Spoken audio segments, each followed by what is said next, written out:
హరే కృష్ణ అందరికీ స్వాగతం. ముందుగా మంగళాచరణ చెప్పుకొని మొదలు పెట్టుకుందాం.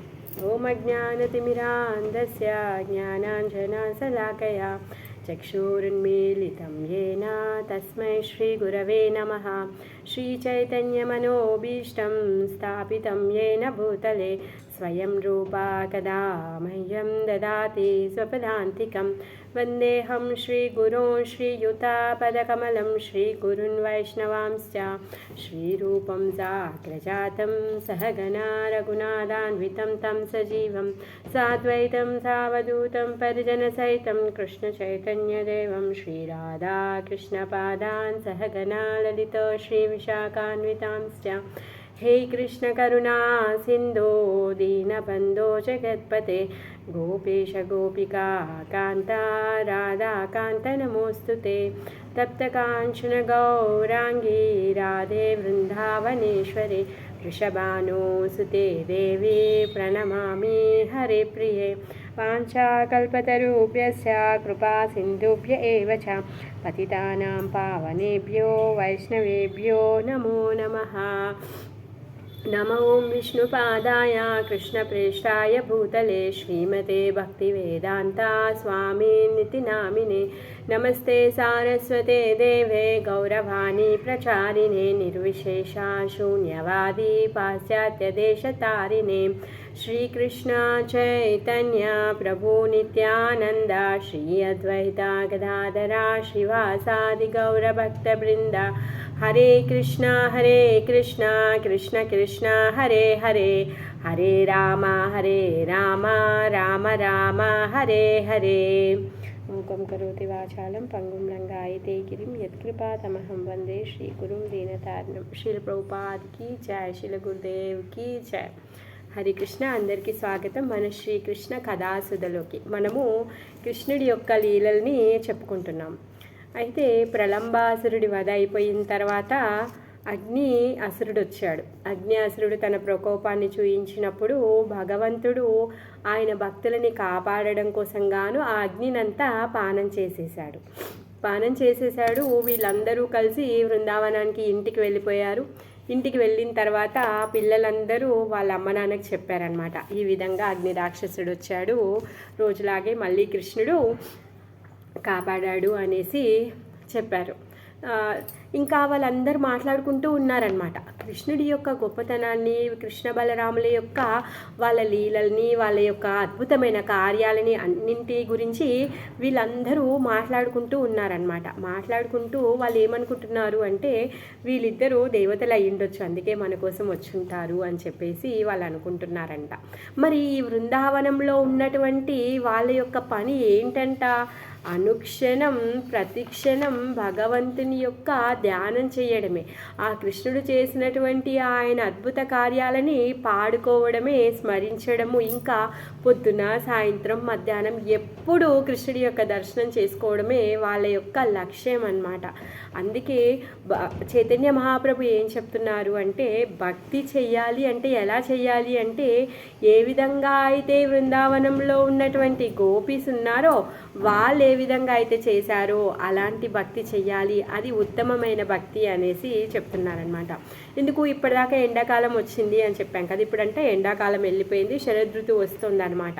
అయినా భగవంతుడు ఎక్కడుంటే అక్కడ అది చింతామణి ధామమే.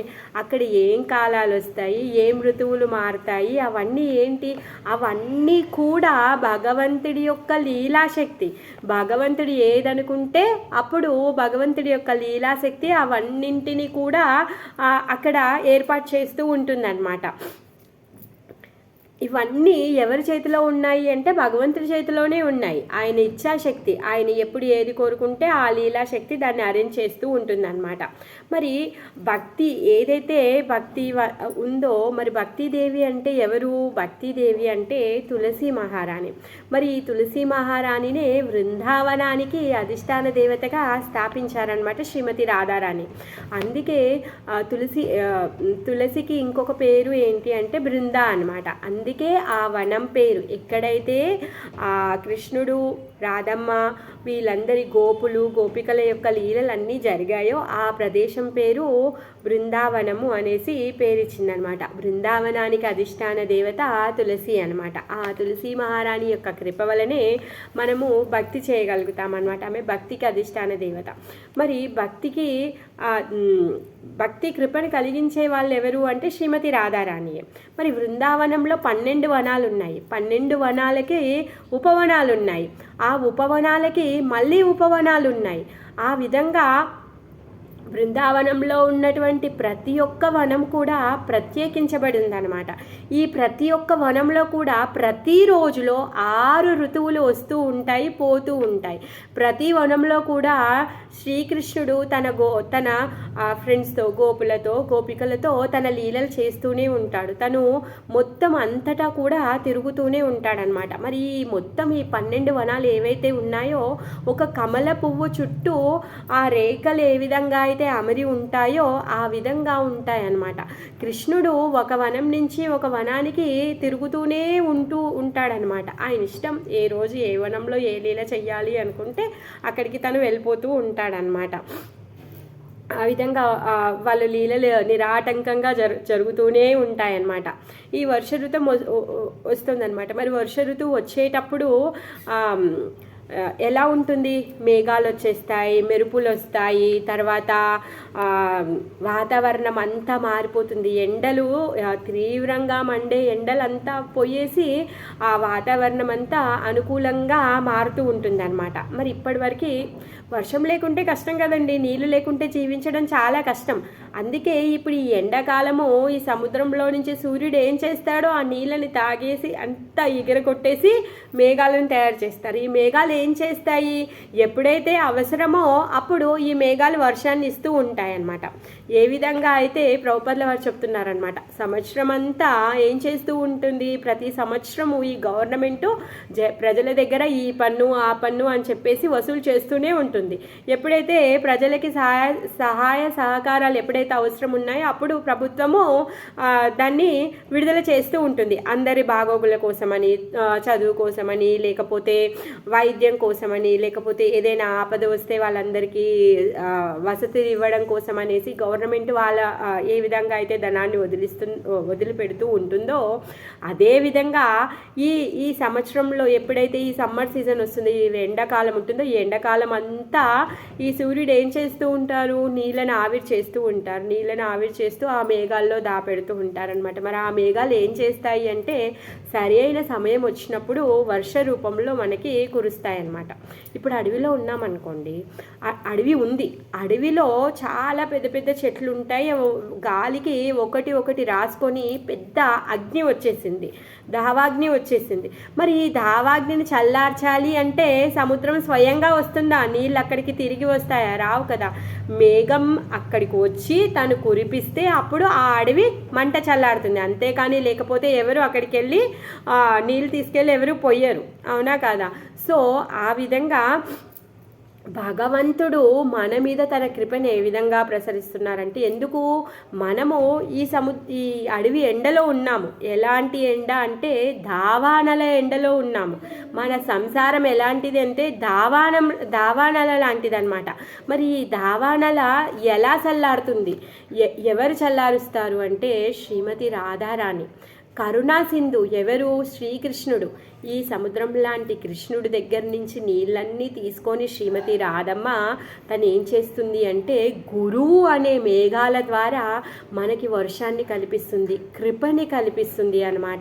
వర్ష రూపంలో గురువు రాధమ్మ యొక్క కృపని మనకిస్తుంది. మరి రాధమ్మ ఏం చేస్తుంది అంటే కృష్ణుడి పట్ల మన భక్తిని, మనము కృష్ణుడి పట్ల ఏ విధంగా మన సంబంధాన్ని మనం మేలుకొల్పరుచుకోవాలో తను ఏర్పాటు చేస్తుంది అనమాట.